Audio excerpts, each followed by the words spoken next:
What's up, Get? What's up, Mario?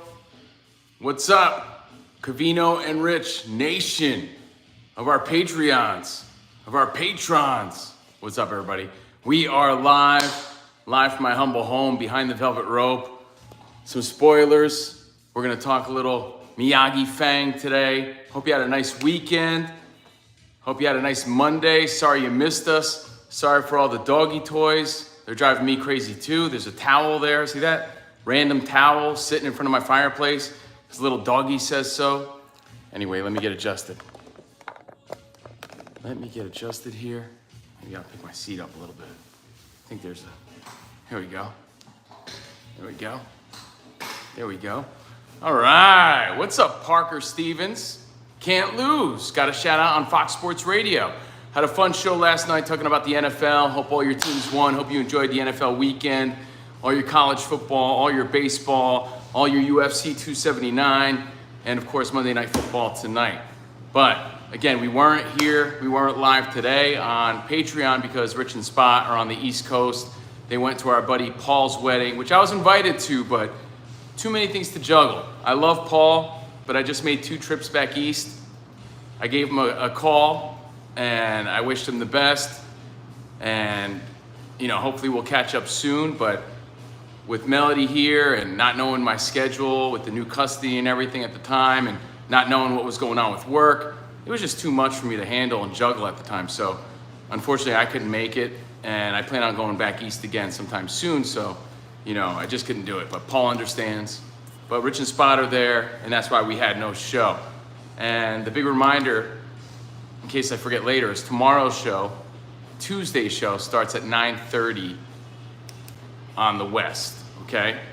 That's 12:30 on the east, so a half hour later tomorrow because Rich has some shit to do. I don't know, so I apologize for that, but we're still gonna kick ass nonetheless. Anyway, I hope everybody had a great weekend and a great Monday. Let's start off. Before we give some Cobra Kai Season 5 spoilers, I do wanna say hello. I wanna get some feedback going. If you guys have any questions, just keep on throwing them my way because it moves real fast. Terry Hickey, thank you. So if you have anything to say, just keep sending it and I'll read it or leave a comment later on our Patreon. So again, Behind the Velvet Rope, this is always fun. I hope you enjoyed my Behind the Velvet Ropes. Feedback encourages me to do more. Let's start with UFC 279. UFC 279 this weekend, this Saturday night. And Nate Diaz was supposed to fight Chimaev, right? Chimaev came in 7.5 pounds overweight. This is a welterweight fight, right? At 170, 171. Nate Diaz came in at 171, I believe. Chimaev came in almost 8 pounds overweight. Totally disrespecting the sport. That's how I feel about it. Showing that you don't care that much. And instead of Dana White saying, well, F you, and I get it, Dana White has a responsibility to the fans and a responsibility to, put on a show. He does a little shiftaroo, and he has Nate Diaz fight Tony Ferguson at 170, and Chimaev, he's still on the card. He fights Kevin Holland. And, it was a great fight, great card, but here's what I don't like about it. Now Nate Diaz is fighting a guy he didn't train for, and Tony Ferguson, again, a respectable opponent, is fighting a Nate Diaz who's trained for someone specific. Neither fighter trained to fight that specific guy. So you're getting an awkward match. Now, this is a long-awaited bout between Nate Diaz and Ferguson. I'm glad it happened, but again, the preparation wasn't accurate, wasn't proper. That's Theo. Theo wouldn't want to be yo. Manti Theo. There he is, look at him. He's getting ready to pee on my floor somewhere. So you follow me? Did we really get the Tony Ferguson, Nate Diaz fight we would have got if Tony Ferguson actually prepared to fight Nate Diaz and vice versa, right? So Nate Diaz fought well, put on a show. And then, of course, Chimaev, who I thought should have been off the card anyway, he fights Kevin Holland, 8 pounds overweight. Kevin Holland, again, showing balls to step in there. But was Kevin Holland prepared to fight a Chimaev? Not at all. So you saw 2 fights where neither opponent was prepared to fight that opponent. But it's UFC. You know, they're prepared to fight, but they didn't prepare properly. So that's what bothers me about the card. But entertaining nonetheless. Very entertaining. I enjoyed it. And the takeaway at the end was Nate Diaz, after his win, you know, he showed a lot of respect to Tony Ferguson and vice versa. He says this is his last UFC fight for now, and he's going to go and dominate another sport and do what Conor McGregor couldn't do. So I'm assuming, he never said boxing, but he said he's going to go and dominate another sport. But here's the catch. If it is boxing, which is what he implied, he fights at 170, he'd have to fight guys like Canelo in that division to make any sort of impact. You can't dominate the 168, 170 super middleweight division where Canelo dominates. Canelo has all the belts. Canelo, guys like that, too big, too experienced for a Nate Diaz. That's my opinion. Nate Diaz, dangerous in the octagon, but if he really wants to dominate boxing at that weight class, it's not happening. And then if he wants to fight 170, 175, that's light heavyweight, and that's where Dmitry Bivol and all those other guys fight. Beterbiev and all those other dudes. These are dudes that beat the shit out of Canelo. So Bivol beat Canelo. There's no way that Nate Diaz is going to go in there and outbox a Bivol. It's just not going to happen. Or a Canelo or anyone in that realm of boxing. You know, any of the top contenders. So my advice to Nate Diaz is that he sticks to the octagon and makes some other cool fights happen.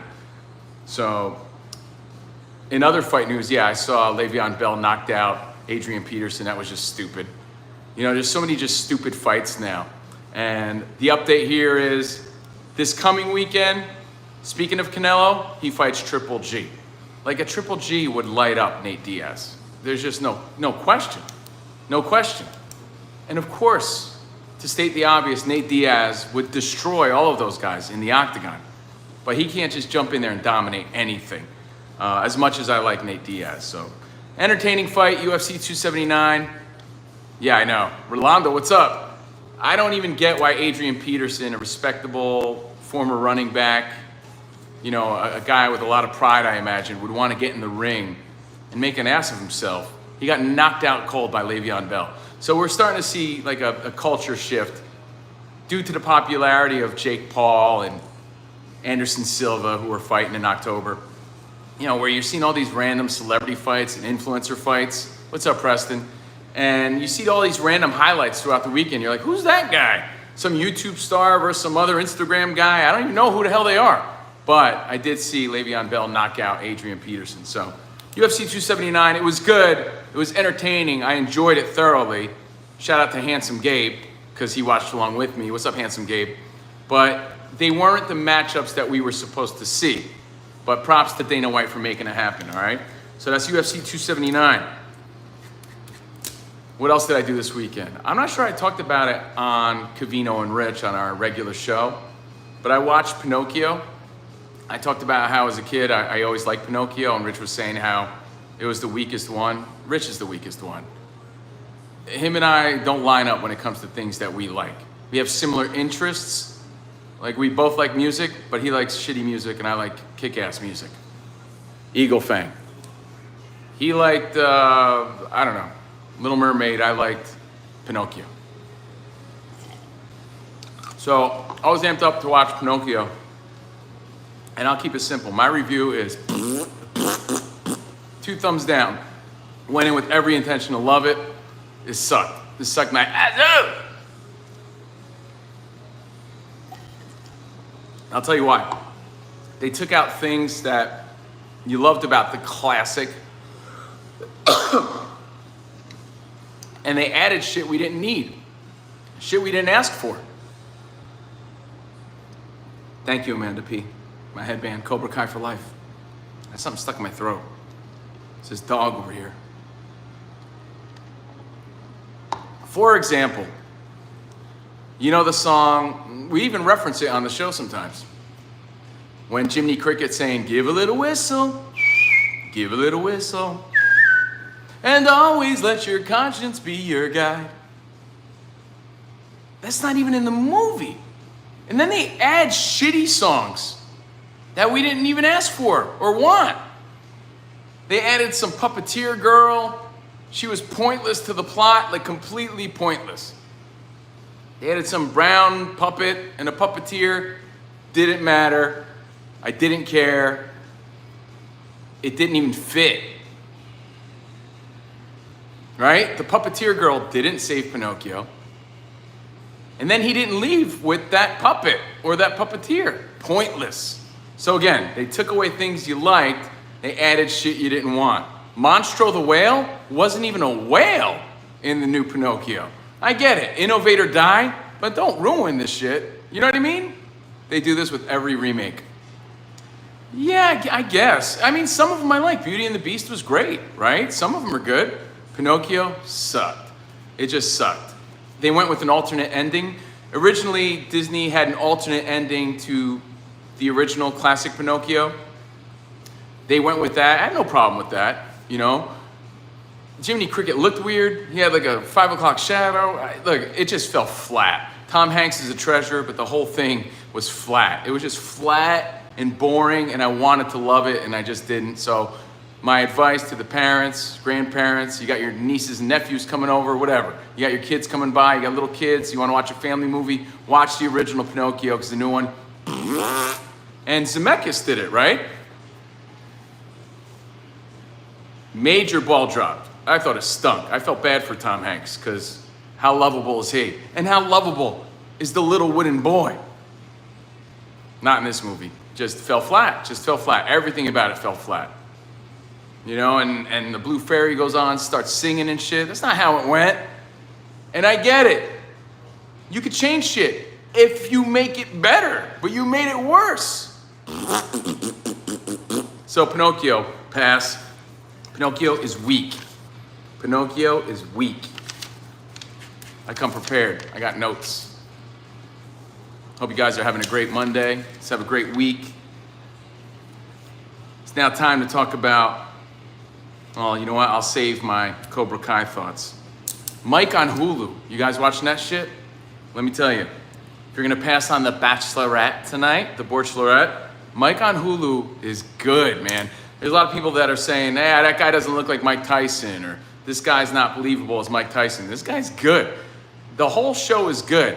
It's getting a little controversial now because we're getting to the part where Mike's accused of rape and everything.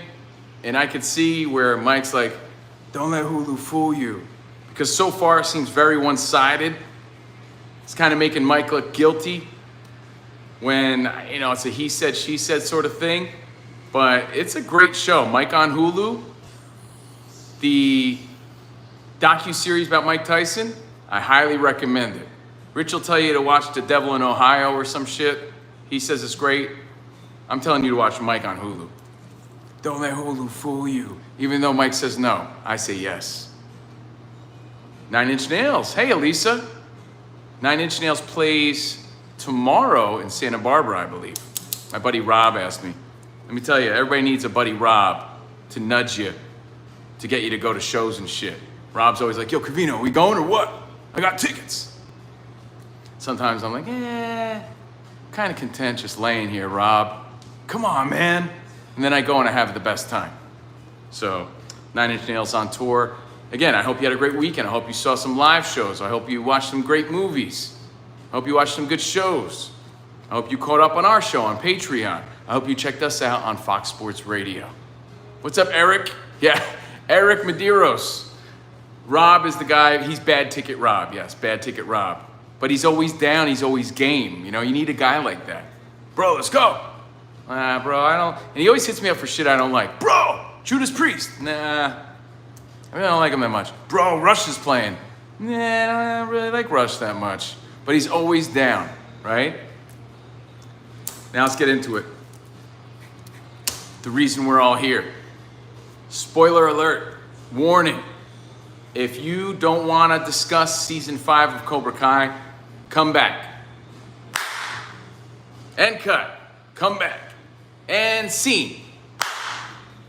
Come back another day and see if you agree or disagree with all of us. This is where I really want the feedback, all right, guys? What's up, Amanda? Thank you guys for all the feedback. Future dudes, what's up, future dudes? Cobra Kai never dies. Cobra Kai is a show that my whole family, except for my daughter, could get behind. My daughter refuses it for some reason, even though all her friends are sort of watching it. She has not caught up on it. What's up, Ephraim? For some reason, my daughter Melody watches reruns of The Amazing World of Gumball. She watches all these stupid cartoons that she grew up with, a lot of SpongeBob. Ooh! Shit like that. Teen Titans. I'm like, watch Cobra Kai. No, Dad, I don't want to. But all her friends love it. Seasons 1 through 4, as you know, have all been great. I don't think they missed a step. The whole thing's been a phenomenon. We've been on it, Covino and Rich, since day one because we had Ralph Macchio on the show. He was telling us about this series. You know, they're trying to do it on YouTube. Remember it was on YouTube? YouTube Red or whatever, YouTube Prime. And Netflix bought it out. And somehow, all these years later, man, 40 years later, 30-something years later, they come back and they still capture the imagination of little kids and middle-aged people. Teenage dirtbags and middle-aged dirtbags. You know, I don't even know what plotline I like better, the kids or the old people. But it's a perfect mix of cheese with a perfect mix of kick-ass and awesome 80s nostalgia and very relevant topics, right? And it works. Cheesy as hell, but entertaining as could be. I love it. Look at me, rocking a Cobra Kai headband. For the record, I keep this in my car on my headrest. This is on my driver's side headrest. And my sister Dawn bought me this, but now I need a new one. I want a Miyagi Fang karate shirt. Miyagi Fang. So if my sister Dawn sees this, I need a new one. Because season 5 is where it's at. So my question to you, and I'll discuss this on Turbo tonight. So join me on Turbo 41 on Sirius XM tonight, 3 on the West, 6 on the East. Who is your favorite this season specifically? Who's your favorite character? Now, as you know, I'm a fanboy for Johnny Lawrence. I feel like me and Johnny are the same cat. I'm just the brown version. But I like kick-ass things like he does. I'm a little old school like he is. But I'm not as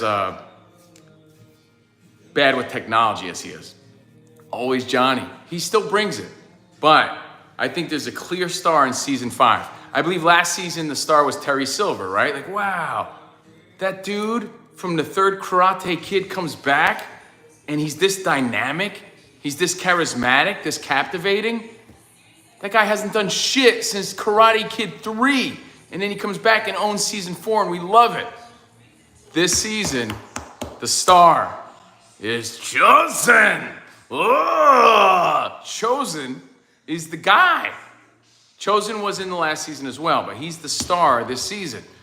Chosen, Daniel's nemesis in Karate Kid 2. All those years later. I mean, maybe he acted in Okinawa, I don't know. But all these years later, he comes back and captivates all of us, and he's the best character on the show. It's amazing. Chosen! Sato! Sato's nephew. Oh, Sato! Sato's nephew brings the Miyagi-Do heat this season. It's fantastic. It's corny as shit, but it is so thought out and so awesome. And there's so many twists and turns and surprises. Like I said, it just hits on every level. Like the teenage storyline is great. And then the older storyline is great. Daniel and Terry and Chosen and Kreese characters are phenomenal. And it really is something incredible when you think about what they've been able to do, right? It's a total phenomenon that they've been able to get this much out of a movie that happened so long ago, right? How many franchises could do that? You have to have a franchise to begin with, and then be creative enough to reinvent these characters and then add other dynamic characters to make this magic happen. And they did it, and they continue to do it. I'm having trouble playing the music. Shut up, Alexa, I'm talking. Do you guys get loud with Alexa? I do. I don't want to say what I really want to say to Alexa right now. Alexa, play Sirius XM Turbo. Now. Before I go Miyagi-Do on you. Turbo from Sirius There we go. XM. But when you think about what they've been able to do, it's remarkable. Billy Zabka hadn't really done much. I mean, he was in Hot Tub Time Machine. He's made cameos. But that dude owned the 80s, right? Owned the 80s. And I remember we did a little tribute on the Covino and Rich show. This is prior to Cobra Kai, about Billy Zabka being the best 80s douche of all time. We had him call up the show. He was a funny, humble dude. Playing the music. Shut up. Alexa, play Sirius XM Turbo.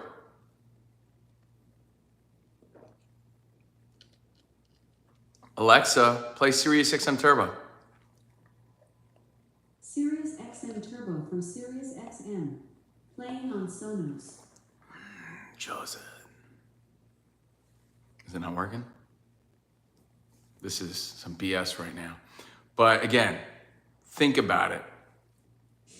To come back all these years later and deliver, not disappoint the hardcore fans that were already there, and then win over all these new fans and become a cultural phenomenon. It's really incredible. It really is. Not only for one season, not 2, not 3, not 4, but for 5. I didn't want to watch the season because I was getting scared, like, oh man, they're going to the well too many times. Couldn't you leave well enough alone? Just leave well enough alone. But they come back for season 5, and you know what the sentiment is? That this is the best season yet. So how do you quit on season 5? I feel like they should walk away right now, right? So here's the debate. I watched with Jordan, and Jordan's amazed. Like, I can't believe how good this is. She didn't grow up a karate kid, Miyagi-Do like me. She wasn't doing crane kicks like I did. And she's like, this show's just so incredibly great. And she's like, and Johnny Lawrence is hot. Chosen's a badass. Terry Silver, this dude is like the best villain. It didn't jump the shark. But when do they jump the shark? How do you go out on your best season yet? Season 5 was so great. The first 3 episodes were a little slow. First 3 were whatever. By the 4th episode, 4 to 10 were fantastic, okay? So the question is, since season 5 was so good, do they end it here, or do they have to do at least one more season? And then they bring all these people back. That's the other beautiful part about it. The only people I haven't seen from the series is Hilary Swank, right? The next Karate Kid, and Dutch, Steve McQueen's son. Steve McQueen's son was in the original Cobra Kai. Also, yeah, Lamar from Revenge of the Nerds, but he wasn't a big part. But Steve McQueen, I thought, was going to make a cameo. He does not, but maybe next season. Again, the debate here is, well, 2 questions. Do they go another season? Because eventually they're going to jump the shark. And that's what I don't want for this series. Because I think it's been an amazing run for all involved. And it looks like so much fun to be a part of. I feel like everybody wants to be involved. Everyone loves what they're doing. It seems like a Cobra Kai sort of family. And that chemistry translates, and that's why we like it. Parker, you think one more. Parker Stevens says one more. I think one more too. Because season 5 was so good that knowing that 6 is the last one, you could appreciate it. And then they all go out on top, and we could all look back and say, wow, you guys made something out of nothing. You know, we weren't begging for a series. That movie was 30-something years ago. We loved it then, and that was it. But I got to tell you, season 5 delivers. And I think that the star of this season, and he brought a lot of Miyagi vibes. Was Chosen. Matt, you haven't started it yet? Yeah, I'm not going to give away plot lines or anything like that. But I will say, you know, there were some twists and turns. John Kreese is still, you know, I got to tell you too, just when I think like I'm watching for Johnny Lawrence, I'm watching for Johnny. I like the Johnny storyline. I realized that I miss Kreese, and then Kreese comes back, and I'm like, no, Kreese is the guy. He's the best one. Kreese is the best one. And then I'm like, no, Terry Silver's the best one. I'm like, no, Chosen's the best one. I'll tell you who I care about the least. And I say this kindly, but Daniel's daughter is the least intriguing. Do we agree on that? But in real life, she's the sweetest. Mary Mauser, she's great and she plays her character well. I just think her character is kind of corny and I'm not as interested. But I'm a fanboy for this show. I'm a total nerd about it. But it's less about the show, more about the amazement, the phenomenon that it's become. Like, I'm amazed by it. You know, I'm almost like, wow, I'm just proud of what they've been able to accomplish. And it took super fans to do that. Remember, Ralph Macchio on our show said that the guys behind it were like super fans of the show. So they knew how to plot this out and they knew where the story should go because they knew the characters inside and out. So they've done a great job again of incorporating all the old characters and bringing in new ones that we could get behind and believe and like. You know who I really like too? Rocket Poo. If you remember last season, there was a little Asian girl. Her name was something Lee. I forget her name, but there was a little Asian girl, and she was going toe-to-toe with that girl, Tori, who, again, is great. Now, Tori's great. They're all great. But this little Asian girl this season, I buy into her. She's great.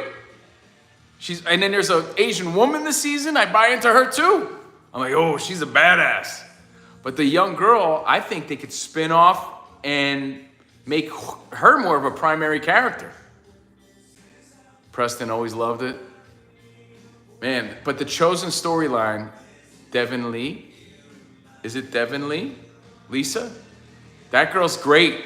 The Asian girl this season, the young Asian girl, and the older Asian girl. There's two Asian girls who sort of steal the show as well. But the younger one, I think she's so cool and dynamic, they can make her more of a primary character.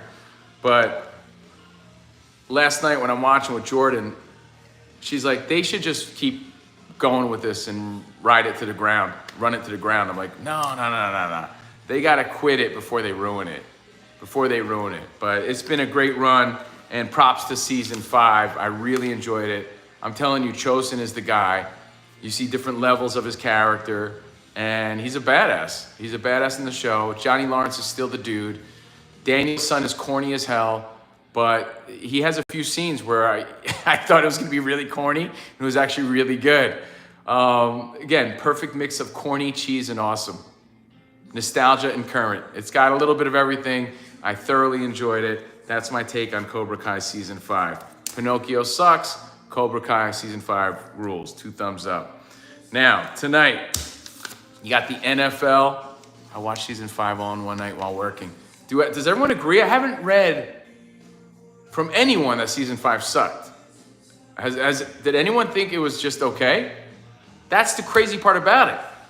Usually you see a show, it's getting there. It actually is better. Season 5 is the best season yet. That was the best season yet. I think so. They even did deep fakes. They even did some CGI shit this season. Unbelievable. They brought back a 1980s Johnny Lawrence. Shit was dope. So I don't know how much longer they could go, but you gotta leave well enough alone, as Sensei Lawrence says. Young Johnny was cool, right? Here's the question. What show do we need to be revived next?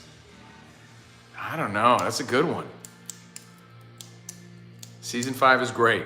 Now tonight, Broncos at Seahawks, right? Russell Wilson takes on his former team. He's gonna dominate. I was rooting for Baker Mayfield to dominate. He did not dominate his former team. But some great football this weekend, guys. Football's back, and we talked about that on Fox Sports Radio yesterday for 3 hours. If you missed it, foxsportsradio.com. We talked about Albert Pujols, how he has to hit 700. He's 3 away. We talked about all the takeaways from week 1 in the NFL. Pat Mahomes had a game. We talked a little bit about fighting, a little bit about nonsense. Rich was in New York, I was in LA. And enjoy the game tonight. Again, foxsportsradio.com. Covino and Rich t-shirts are available for limited time only, because we're going to switch them up, courtesy of Franz, designed by Franz at covinoandrich.com. So check those out. T-shirts while they're there, while they last. And the last announcement and reminder again is tomorrow, Tuesday's show, tomorrow the 13th, September 13th, Tuesday, we start at 9:30 on the West, 12:30 on the East, because of some shit Rich has to do. All right, but guys, take my word for it. Cobra Kai Season 5 was awesome. Cobra Kai never dies. Miyagi Fang for life. And thank you. Yes, go Chiefs. Chief Rocka #1, Chief Rocka. Thanks for all your support. Join me on Turbo tonight, because I'll be talking about this. And leave a comment on my Twitter, too, because I'm trying to get some interaction. I'm trying to let the SXM people know that I'm the guy that you should be rocking out with. Me and Johnny Lawrence. Rocking out, I the Tiger, every night on Turbo 41. SXM Turbo 41 from 6 to midnight on the East. I'll be talking about this. But thank you guys, my patrons, my friends. Thanks for your subscription. And thanks for hanging out with me on this Monday. Sorry there was no show today, but we're doing Tuesday through Friday this week to make up for it, all right? Tuesday through Friday, behind the velvet rope. Eagle Fang, Miyagi-Do, Miyagi Fang for life. Theo, where you at? Theo says later. There he is. Theo, wouldn't want to be yo. Later, guys. Peace out.